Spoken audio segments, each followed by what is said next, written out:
Party politics at its finest. The redistricting war in Texas is now reaching a boiling point. Democrats are being threatened with arrests, and we're only a few days into this. Governor Greg Abbott says no one is beyond the reach of Texas law enforcement. President Trump says Republicans are entitled to 5 more seats. Democrats, of course, disagree with all this. And joining us now is one of those lawmakers who actually fled the state, Democrat State Representative James Talarico. Thank you so much for joining us this morning.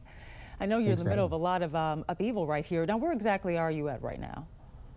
I'm in the state of Illinois, the land of Lincoln, which is appropriate because Abraham Lincoln broke quorum when he was a state senator back in 1840 by jumping out of a window at the Illinois state capitol. Thankfully, I didn't have to jump out of any windows back in Texas, but we are participating in a long American tradition of standing up to bullies, of speaking truth to power, of civil disobedience, of good trouble. Well, Representative Talarico, Illinois, that's the one point of contention here. You have Donald Trump was asked about Texas redrawing their map, basically calling Texas Democrats at this point hypocrites because of where you are. I want you to take a listen and respond to this on the other side. A lot of these states, I watched this morning as Democrats are complaining, and they're complaining from states where they've done it, like in Illinois. And that's a perfectly logical point there. You have Democrats, of course, aren't exactly innocent when it comes to gerrymandering. You're in Illinois, 2020, the 13th congressional district was redrawn in a way that 538 called one of the worst gerrymandering in the country. What is your response to the president? Well, it's not logical because we're not protesting just regular gerrymandering. Texas Republicans gerrymandered our state in 2021 at the beginning of the decade when they're supposed to redistrict.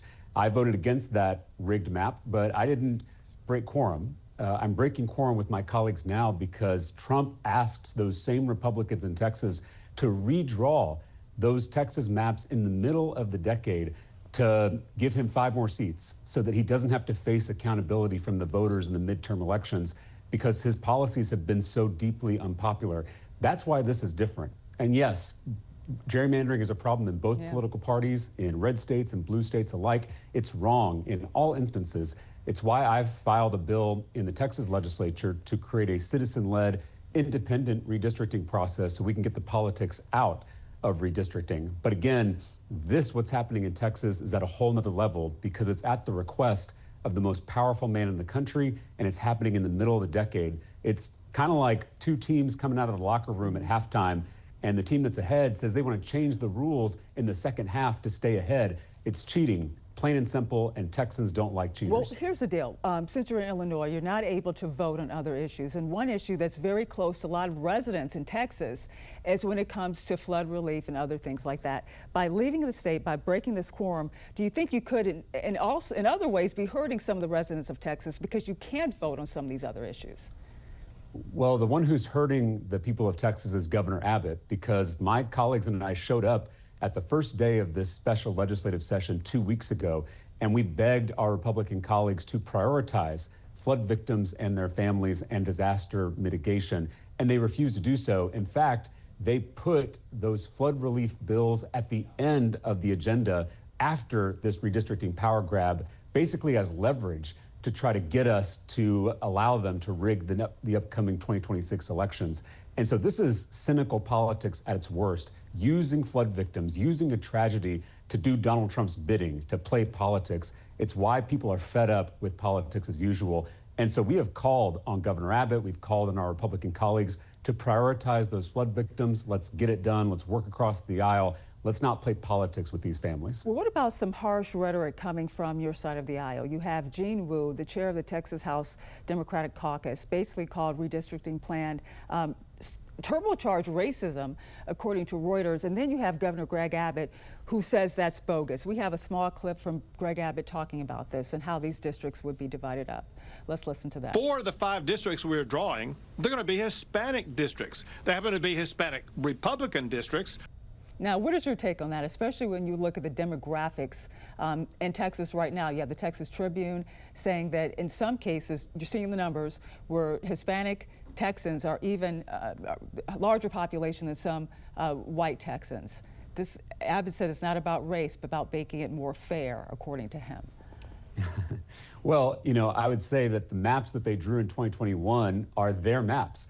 So this criticism of the current maps is a little silly because they're the ones who drew them, and they drew them just a few years ago.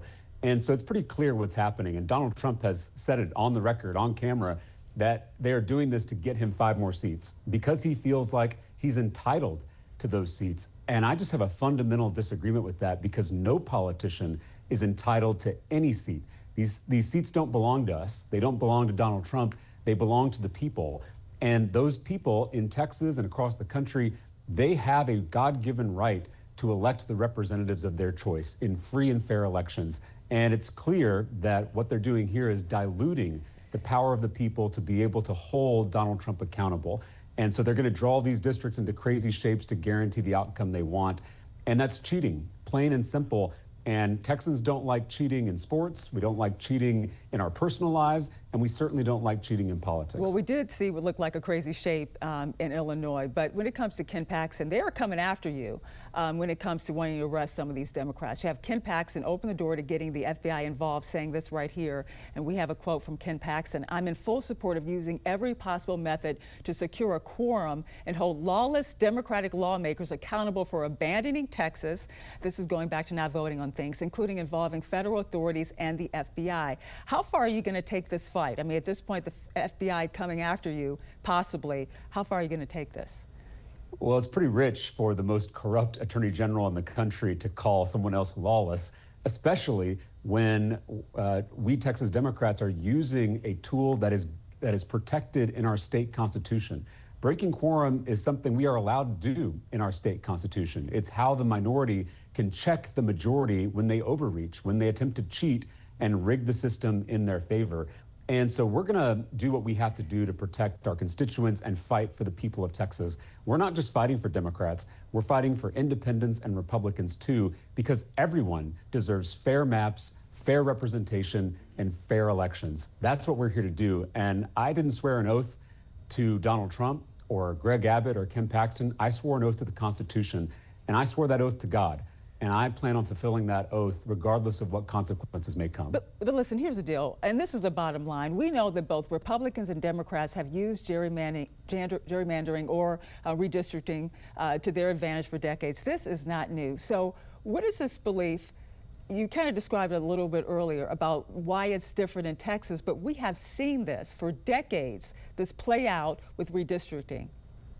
But not in the middle of the decade. Again, this is my issue. If, like a football game, if we agree to rules at the beginning of the game, then we play by those rules. And that's exactly what we did in Texas. They gerrymandered our state in 2021 at the beginning of the decade. I voted against that map. I spoke against that map, but I didn't break quorum, right? Just based on your point that gerrymandering is pretty typical, sadly. I wish it wasn't, but it is. What's unusual here is that it's happening in the middle of the game, in the middle of the decade, and it is at the direct request of the most powerful man in the country. This should be alarming to all of us, not just Democrats, but independents and Republicans too, not just elected officials, but journalists too. We all have to agree that the most powerful politician should be held accountable, should face the voters, and shouldn't be able to rig the next election in his favor. Well, James Talarico, state representative from Texas, thank you so much for joining us and sharing your position here. Thank you for having me.